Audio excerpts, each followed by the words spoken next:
Let me see if we're recording. Okay. We'll just come out to. Are we on 10? Yeah, 10. Yeah, 10. Yeah.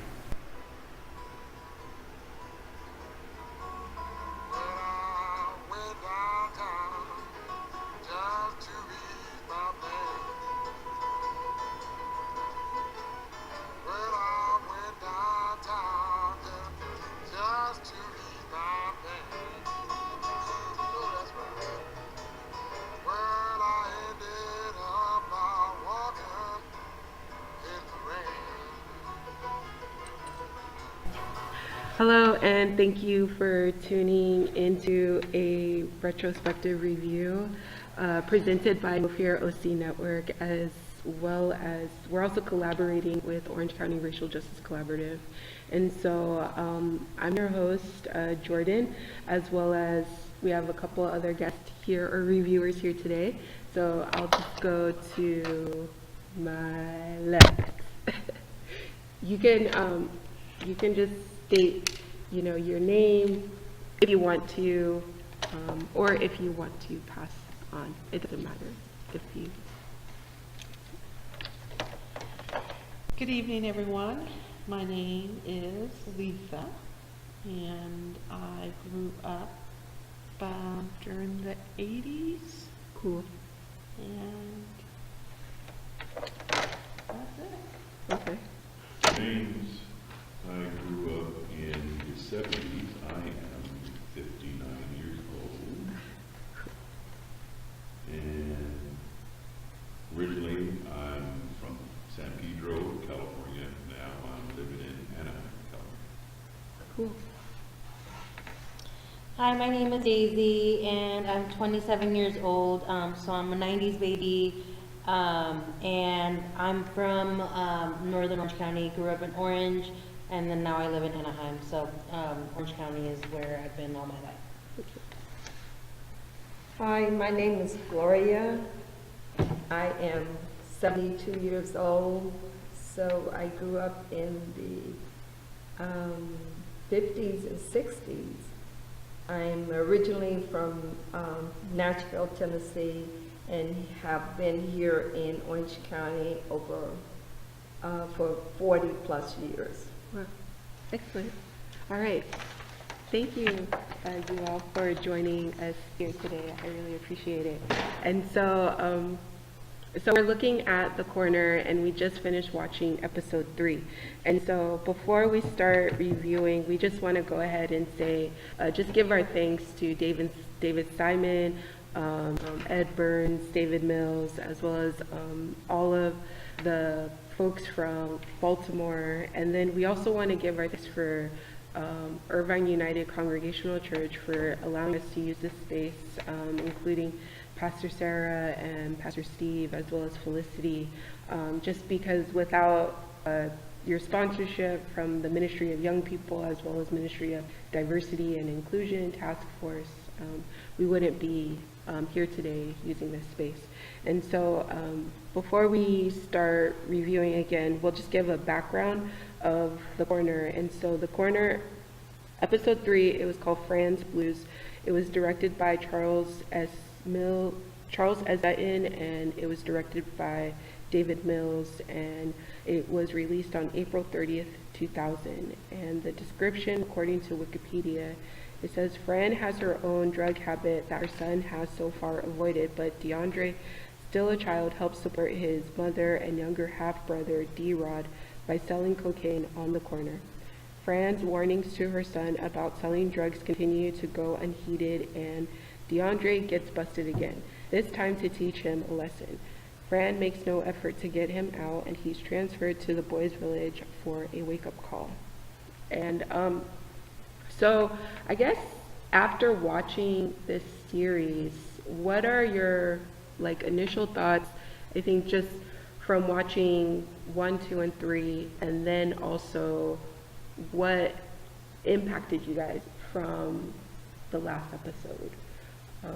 Who wants to kind of begin? Does anyone?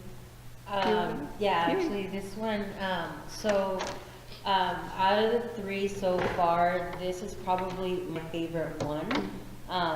It was really, really powerful. I think, like, just a lot of things that were packed in one episode. It was kind of like, my heart was kind of like, oh my gosh, like, sad, happy, excited, just, but a lot of good. Like, I think, I don't remember his name, I think it was Blue, when, he, just seeing him finally come in to just do, like, art for the kids, and seeing him, grasp that moment of, like, I matter and I'm important, and this is what could be. And like Fran, making that step and being excited about actually being clean or trying to get clean, like that excitement that she had. And DeAndre, when he, came out and he was actually trying to go to do the speech, I think all those little things were bundled up in one episode, and it just made my heart be happy. Yeah. So it was definitely my favorite episode so far. Oh, nice. So, That's yeah. good to know. Yeah, I liked it. Yeah, that's good.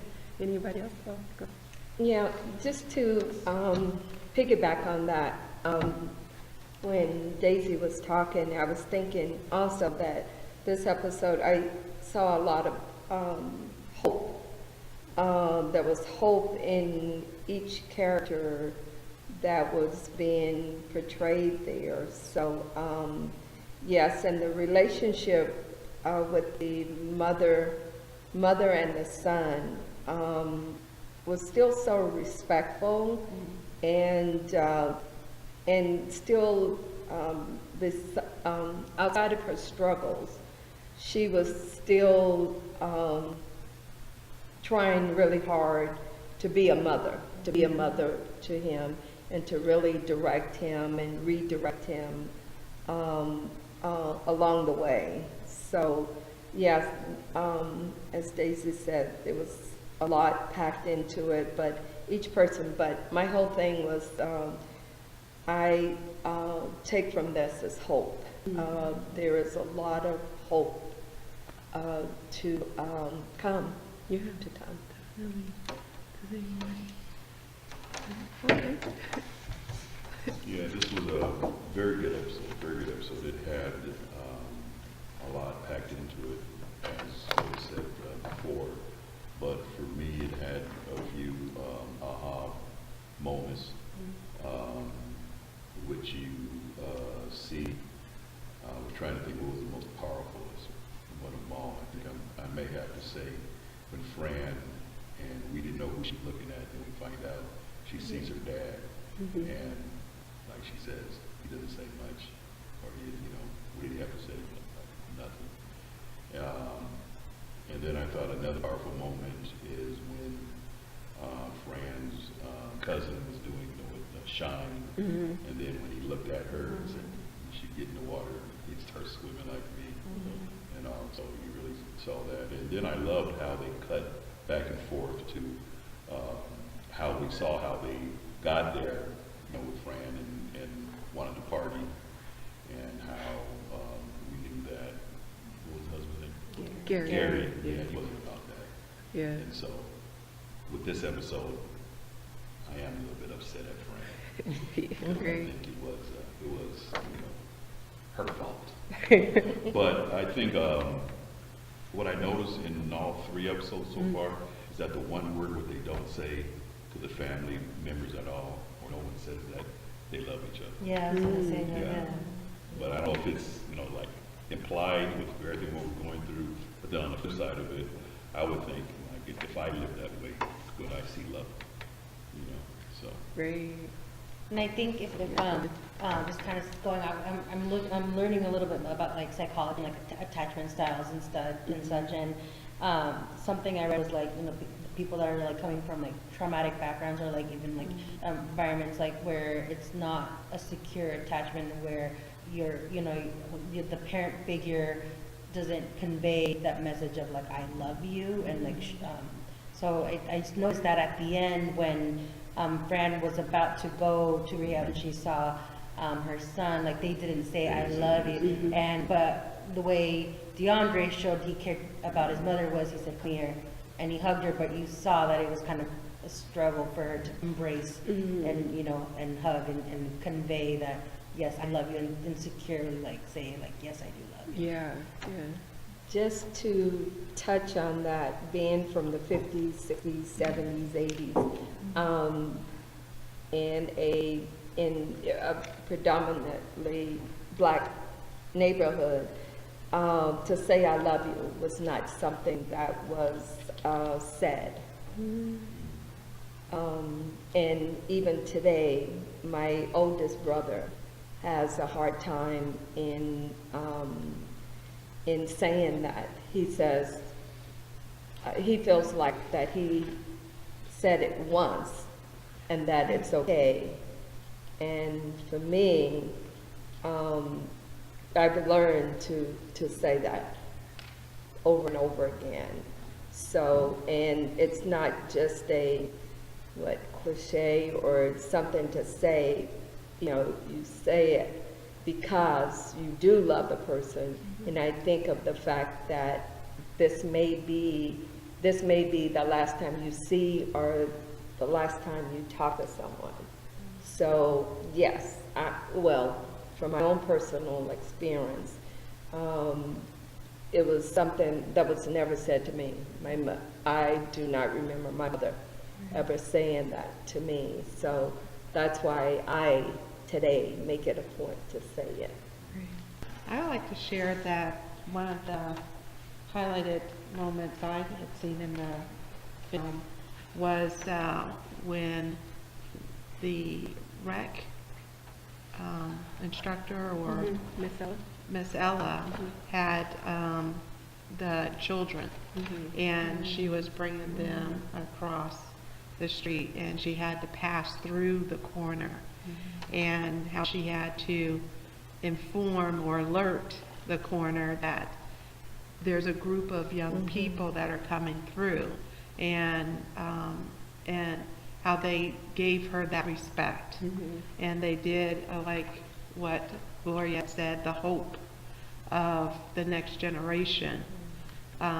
Hopefully it kind of signifies that they're passing through, and hopefully it's a passage for them to move forward away from the corner, and how also when they come into that safe space, to be a child and to do different projects, and I really did like when Mr. Blue did make that decision to come in and share, with this new generation his talent, and just to give them some idea as to, and the kids were remarkable, because when he just asked the basic question, what is art, and how they were able to articulate, what art was. So once again, I like the word hope. It is a new generation, a young generation, and hopefully it will be a generation that moves away from the corner. Yeah, definitely. Okay, wow. I guess for me, I guess just 1, 2, and 3, just seeing, the family members, the father to the son to the mother. It's because I keep watching it like every single time that I kind of get a chance, and so I love the way that you guys are able to see each scene, and I love the way that you, Letha, how you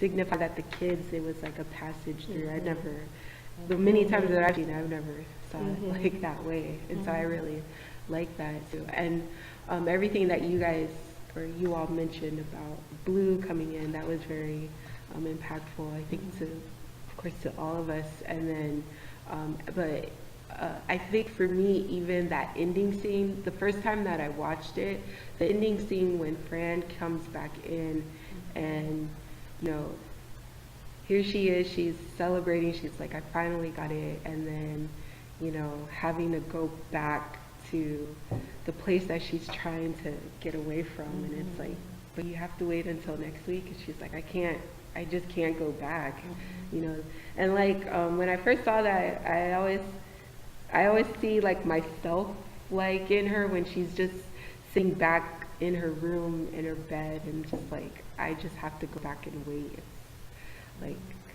I don't know, it's just something you just have to keep going back to. But I think did you guys find any, from what we've watched so far, have you seen this series relate to you today, from the past to today, or does it relate like even in Orange County to today? I know that, it's kind of saying, you didn't hear a lot of the family members saying like, I love you.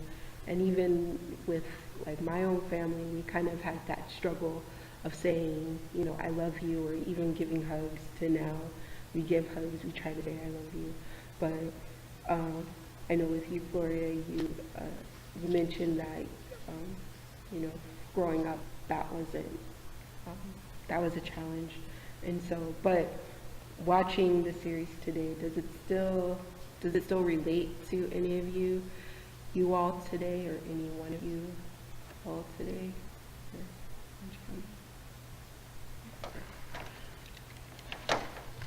I would just like to echo once again what Gloria had said about, I think it's the challenge of being a mother, being a parent.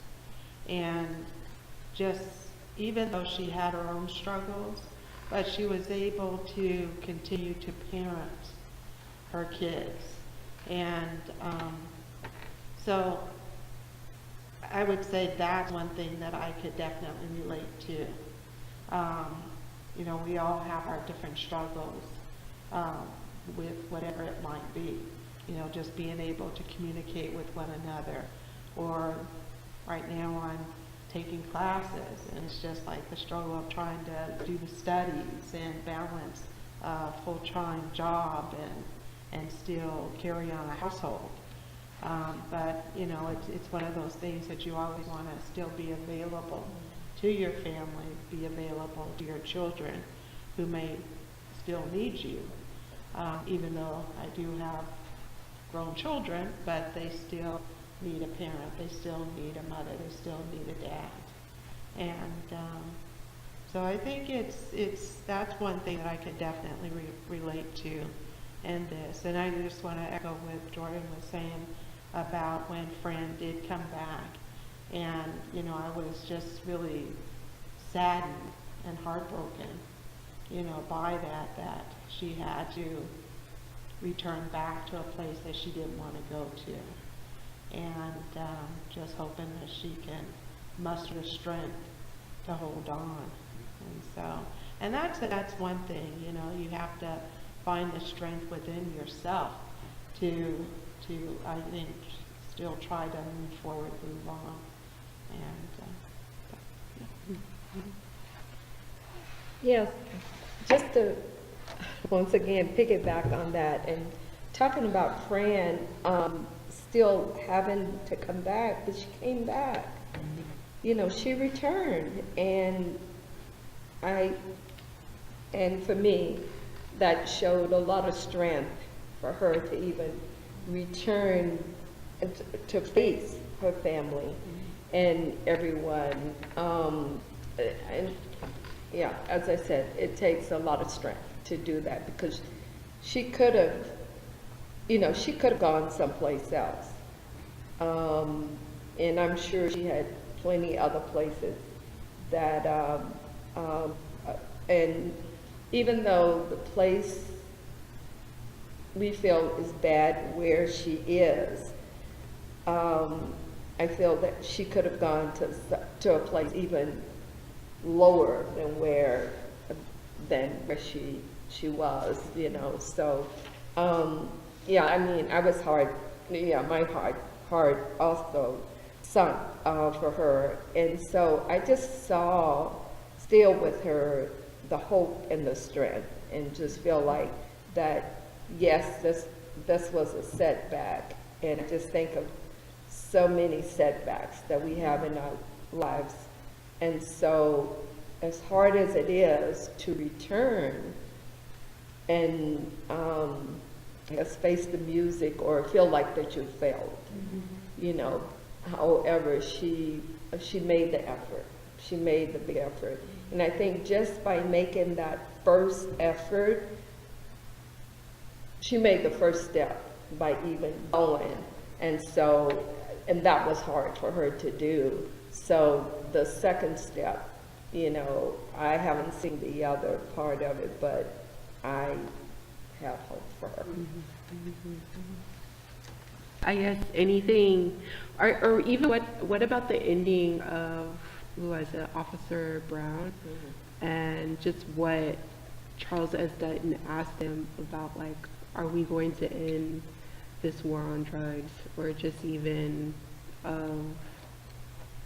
of his response, like, at the end of Charles asking him questions. Because it's like, just recently, like the Orange County Sheriff's Department, they just got like a promotion, like a funding promotion, like in their jobs and stuff. And then they've also, like the Sheriff Department, they released a report that the amount of death in Orange County, like homeless, and they said, ACLU released the report. yeah, ACLU, yeah. And so how like the second highest was like overdose, and the first highest, like there was 44 that was considered the second highest, and then 75 people were died natural causes. That was the first leading cause, natural causes, but the second leading cause was overdose. And so that was kind of something that I found to be kind of relatable to today. But I don't know. I mean, it's kind of like, did you guys find anything impactful of what the officers had to say, or even officers today, like what's going on in Orange County? I think it's like, when something I noticed, like, I'm still trying to figure out, like, where, I think his name was Officer Brown or something, where he stands, but I got the impression that he does care about the community, because he said, you know, like, I watched them grow up, they were kids, you know, but, Yeah. like, I think, and then I'm still trying to figure out, like, and process and figure out if he, like, because if he's disappointed by what changed, I'm not really sure, but I did get the impression that he does care. And, you know, he said, it's like, I saw some of these kids grow up, but now, you know, some of them are, you know, like, selling on the same corner, you know, where, and I think, I don't know, maybe when they asked him the question is, are we going to end the drug war, I think maybe he's still not even sure himself, but he's still fighting. He's still trying to do something. I mean, you know, I think when, and I don't recall from other episodes, like when he stops, like DeAndre, I think, or DeAndre gets stopped, Yeah. like I don't recall if they take him in every single time, or he just checks in with him to say, like, hey, what are you doing? Kind of like saying, like, you know, checking in on him to see, is he doing something bad? Like, can we kind of detour him? I'm not sure, but I did get the impression that he does care about this particular area that he's been patrolling for so long. In terms of, like, nowadays, I don't know, I think it goes back to the conversation we had, I think last session or the time before that, about building those relationships, community relationship with your fellow, like, you know, police officers. So I think because we don't have that here, like, you know, it's hard to, like, you know, kind of say, like, oh yeah, like, I know Officer Danny, you know, Brown, you know, like, he saw me crossing the crosswalk when I was going to school when I was little, you know, but because I think there is no relation there, it's kind of like, it's just a cop, like, okay, yeah, you know, but I don't trust you, I don't know you, you know, so, but that's kind of like my jumbled thoughts as far as like that. Right, yeah. Oh, you go ahead. Yes. Yeah, with Officer Brown, I thought it was interesting too, and my impression of him is what Daisy was saying. I felt that he was what we had talked about last week, being like the neighborhood police officer, and that he does care about the community there, because he talked about working with the churches, and some of the people let him in the back door or something, and Oh my goodness, I had another thought. Oh, yes, and I thought it was interesting, the scene where one of the younger black officer ended up hitting Andre, and so I don't know if it was Officer Brown who pulled him away, and Brown did talk about that the younger officers did not understand.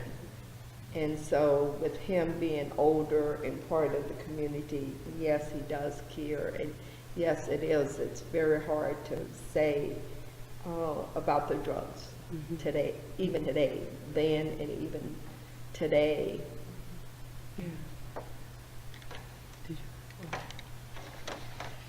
So, I guess my thing is that just thinking about what's going on now, and as it related, of course, to then, is that then it didn't seem as if there was really any, I would say, government agencies out there that were really trying to assist that community with help to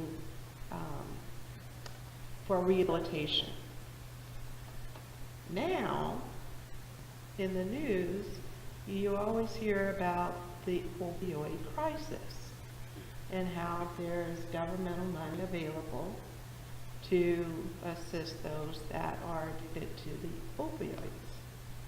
And of course, looking at that community that is addicted to these drugs, it's a lot different. And so it's unfortunate that, and I could be wrong, I could be wrong that maybe there was help out there, but it just didn't seem to me like you heard a whole lot out there then about helping the black community sober up and be rehabilitated from those drugs. And so I guess, that's the thing that I see now, is that now there's a spotlight out there, they're trying to transform, and of course it seems to me it's the Caucasian, those that are Caucasian, that there's hope for them, but what about the other cultures that are addicted, And there's a lot of money that's being afforded to different companies now, because companies all of a sudden have programs for their employees to check into, and it's just like, wow, okay. And so it's just interesting to me. Yeah, I thank you very much for highlighting that, Letha, because that's like the one reason why this show is created, because of now that there was once a war on drugs, and now we're in this opioid epidemic, and it's like, and with just social services getting cut continuously, and even back then, for when we saw in the series a friend trying to, check in, and it's like they don't have enough beds. You have to wait like 8 weeks just to get, yourself a bed. And that's, I think, the same sort of situation here with the shelters and the housings of just trying to get beds, even though it's first come, first serve, it's still, you have to go through so many avenues and ways that I'm still, trying to process or understand myself. But is there anything else that you guys like to highlight within the series or just within this? I think even for us, of our past discussions, we were talking about community accountability and kind of, I think, what are kind of next steps for us, or even we're still kind of trying to figure out ways. You know, I think one way was like for us to like, you know, not call the cops, but you know, with Gary, he keeps talking about like the mentality, you know, of the neighborhood and of the community and stuff. And so, I don't know, it's kind of like the mentality of the neighborhood and how can we do next steps. I don't know, like, or even what do you guys feel is like mentality of the neighborhood within the corner, or even within ourselves, or even within this Orange County community? Because I feel like it's just so spread out that, you know, you can't really find, I mean, unless you you know, find a good fellowship or anything. But I think anything else is kind of hard to try to find. But I don't know, like, what do you guys think of like the mentality, or kind of even moving forward, or? What do you mean by mentality?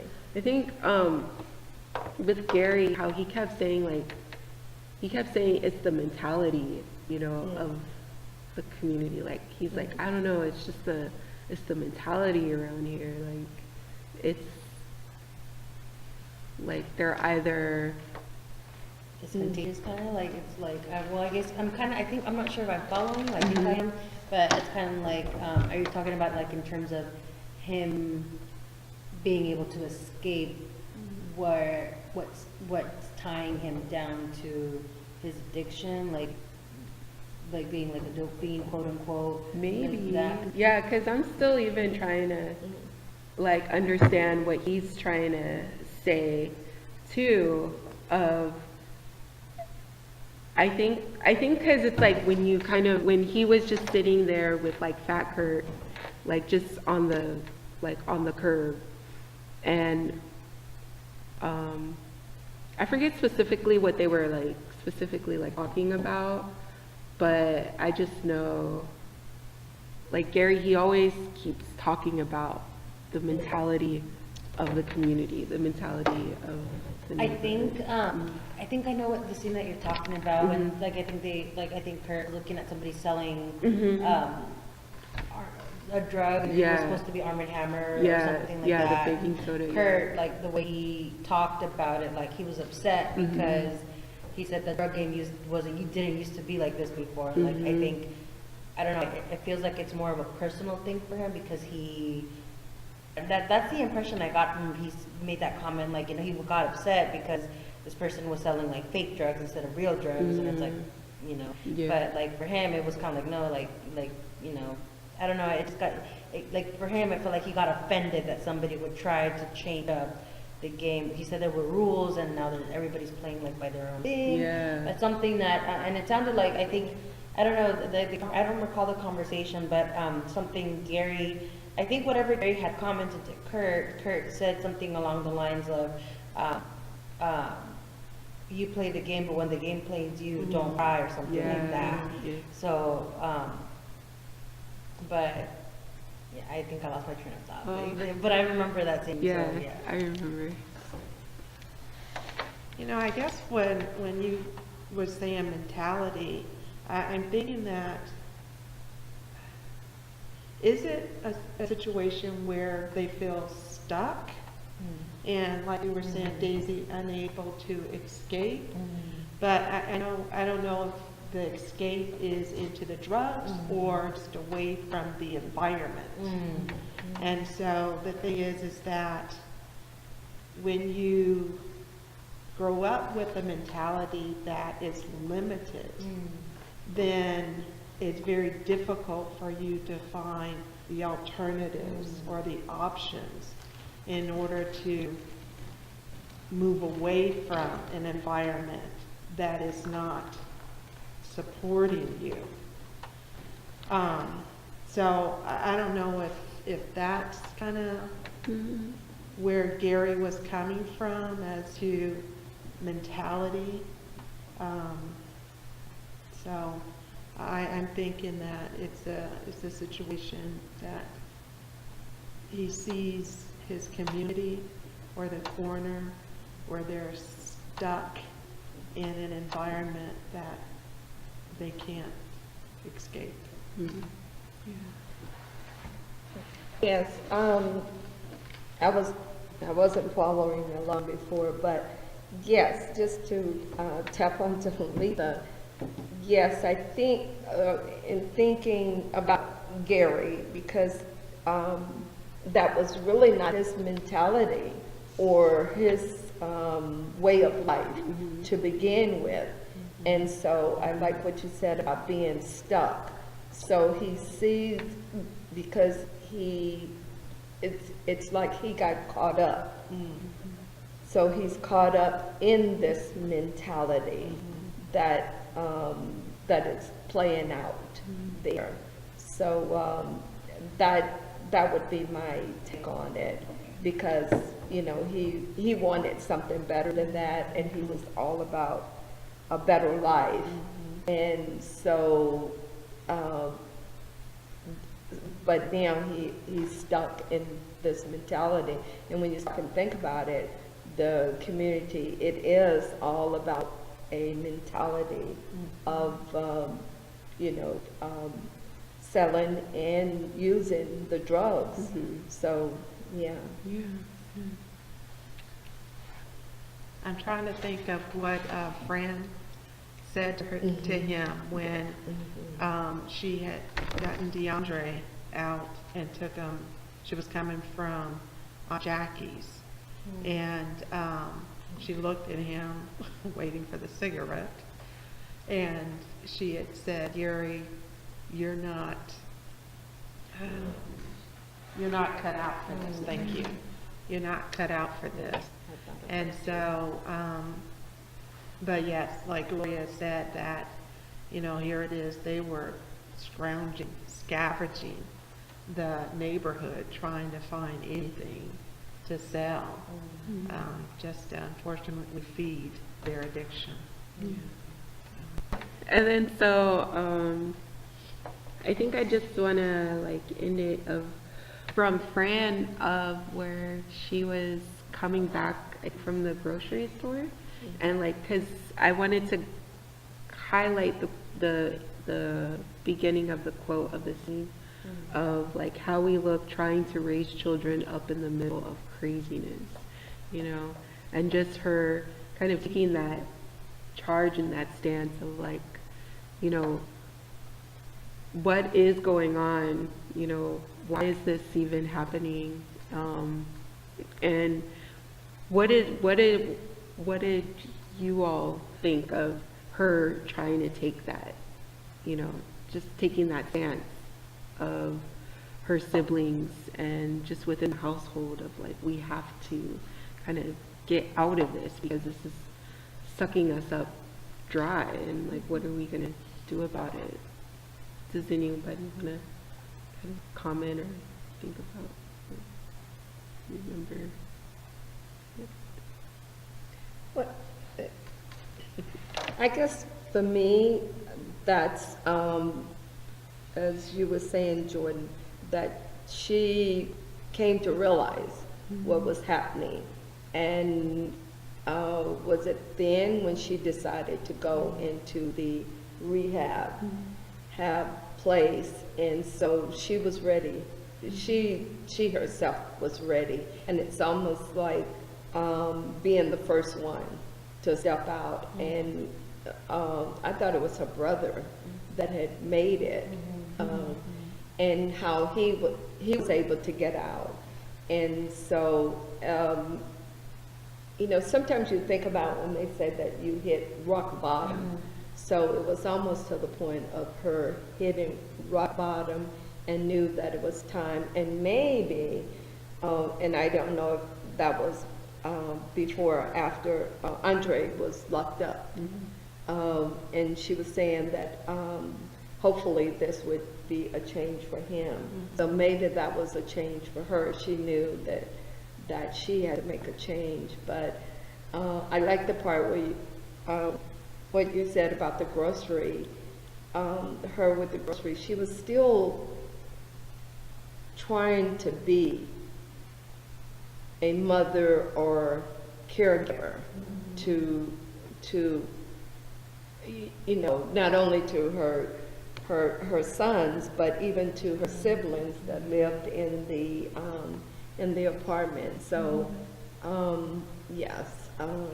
Because Yeah. she gave like money to her sister Sister. to be able to make the rent at least when she was supposed to be checking in. So she took care of them and said, "Here, this is what's going to help you make that, you know, meet that, you know, cost." Right. For me, it shows that she's the responsible one, the responsible one. So. Yeah. And so, is there any last like words, any final words you guys like to say or about the episode, or just even announcements, or just, I think, yeah, just kind of I final. do have, like, I just want to kind of go back to the Yeah, scene go where ahead. Kurt, I think it was Kurt, and he came in to do the art, like the class or whatever at the, was it Blue? Blue. Oh, Mr. Blue. Yeah, Blue. When he came into the rec center to do the art class for the kids, like his face lit up so much when he saw the kids respecting him and saying, "Oh, Mr." I think they call Mr. Blue. Yeah. You know, it's like I think I found that to be. He got excited, obviously. You know, oh, like one, he's like kind of like, "Oh my gosh, they're respecting me." Like somebody's actually, you know, acknowledging me other than just, you know, just Blue. You know. And then seeing the excitement of the kids wanting to interact with him and see what he has to say. And for me, that was very relatable in terms of, I work a lot with like the incarcerated population. So like a lot of them, so they complete their sentence, whether it's jail or prison, they come out as a returning citizen, trying to make, you know, turn their life around, you know, and some of them make it, some of them don't. But I've seen like, that it's hard. It's very hard. There's so many barriers for them to integrate back into the communities that they have left behind. And there's a stigma that comes with being, you know, someone that's with a conviction. You're labeled a felon. There's so many barriers. You know, there's the box. Check off the box. It's hard to find employment, housing, whatever the case may be. Not to mention that you're being put back in, or that you might have interactions again with the community that you left behind that once got you, you know, incarcerated with drugs and those groups that you were in. But I've seen that, you know, people who are trying hard to reintegrate back into society, when someone gives that person an opportunity to I guess be someone that's worthy of being back in the community. And even if it's something as small as getting an interview, or, you know, getting like their license, or something small to us, it's like something small. To them, it's a really big accomplishment. And I think like seeing like I've seen them be very appreciative of somebody giving them that opportunity to, you know. And I saw that connection with Blue in that scene, like, you know, like, oh my gosh, like someone's actually acknowledging me as a person. So, and thinking that what I have to say is important. So I made that connection, and I absolutely love that scene. Probably my favorite. Yeah. Do you want, okay. Okay, because I just wanted to piggyback off what you said, Daisy, because I too, whenever I understood like what Blue was feeling every time Miss Ella would ask him, "Are you coming in today? Are you coming?" Because sometimes you really do feel self-conscious about your skills because it's been so long that you haven't been doing it, you haven't been practicing. And then plus two, since he is a user, it's kind of like, I don't know about today, or I shouldn't maybe assume about that, but I totally get it when you haven't been practicing your skill for so long, and, you know, when somebody sees you and you already have that profession, and it's like, oh yes, please come. And then, you know, when he does finally decide to come, and when you said that once he gets that reaction, that satisfaction of just the kids of just saying, "Hello, Mr. Blue," and he's just lights up. I mean, I can relate to that as well, because I've been starting to do like peace clubs over at the like greater OC and lower LA area, and I was kind of deciding to kind of stop attending just for a while, just to kind of get my stuff together. But I knew that I couldn't really get away from these kids, because even though I get to kind of make an interaction with them, just maybe my presence, you know, could just could just relieve their day, or I just wanted to be able to follow through on my word. You know, if I'm telling these kids, you know, I have your back, I don't want them to, you know, kind of show like, you know, you say that you have my back, but you're not here. Like, where are you? You know, so I didn't want it to follow through on me. But, you know, just having these kids that are struggling in high school, because they are in this continuing education, so they're kind of going from the high school, you know, the main high school, to now a continuing education, and kind of a lot of trouble, or just this, that, and the third. But it's like, you know, I can definitely relate to Blue of, you know, first you kind of get hesitant, and then once you finally do kind of come through, then you're like, okay, and stuff. And so, did you want to say, Lisa? Go ahead. Well, I wanted to maybe go back to the scene with the police officer, Mm-hmm. and how he was interacting with the community. And so I know that, you know, our communities are a lot bigger, and what I mentioned once before is that a lot of us that live in neighborhoods, we silo ourselves off. We don't really try and get to know who our neighbors are. Mm-hmm. And so I know that Jordan was instrumental in actually bridging the communication and facilitating a permit, if you will, in the neighborhood. And that took a lot of work, with her going, getting people to sign on a petition and whatnot.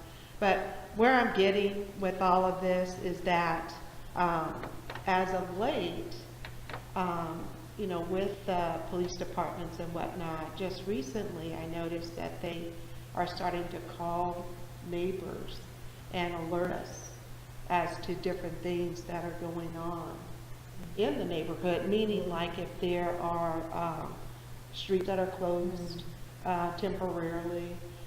So, you know, I'm thinking that, what is it, automation, unfortunately, may be taking the place of the physicality of the police officers getting to know who's in the neighborhood or whatnot.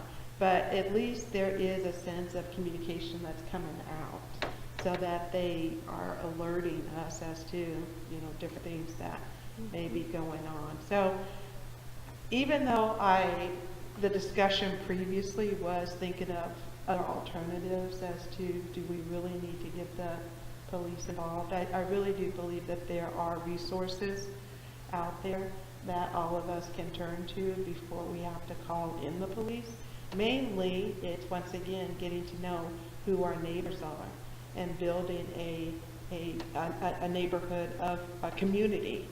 And maybe we can turn to our neighbor for assistance before we have to call 911. You know, one other thing that I did want to mention is that there is a resource in Orange County. It's 211, mm-hmm. And there are different resources through that network, if you will, that people can call. Thank you. Okay, excellent. So any more last words or any announcements? No? Okay. So I guess I like to end it with us announcing that in the film or in the TV series that the real Fran Boy makes a cameo appearance in this episode as a receptionist. And a shameless plug that I like to put out is there's the Great American Write-In that's happening at the Delhi Center in Santa Ana. So that's happening in the morning, I believe at 9. I know you can find more information on Facebook. And then another thing that's happening is Peacemaker of the Year. It's happening in San Pedro. And so it's a bunch of like the high school in LA, like Artesia and Tracy, and just a bunch more. They're getting recognition. They're getting recognized for Peacemaker of the Year, or each of their club. And so more information on the Facebook website, and then anything else? No? Okay. And then so I guess we'll go ahead and end it of just having a moment of silence of who do you want to be, who's on your wall of fame. I think just because, you know, we had Gary, and then we had DeAndre, and now we have Fran, and kind of Fran is kind of like this matriarch, and so I feel like who is our wall of fame, you know, for this segment. And so we'll go ahead and do like a moment of silence and kind of say who our wall of fame is, and kind of end right there. And for us we'll continue this conversation next week. So come back next week. Yeah, and check us out. So yeah, okay. So we'll go ahead and stand and hold hands, and we'll just kind of think about, I think, who's your wall of fame. So I guess I'll go first. So my wall of fame is the people in this room. My Hall of Fame, I would say my mother. Laura, my mother. Virgo. Work that, my mother.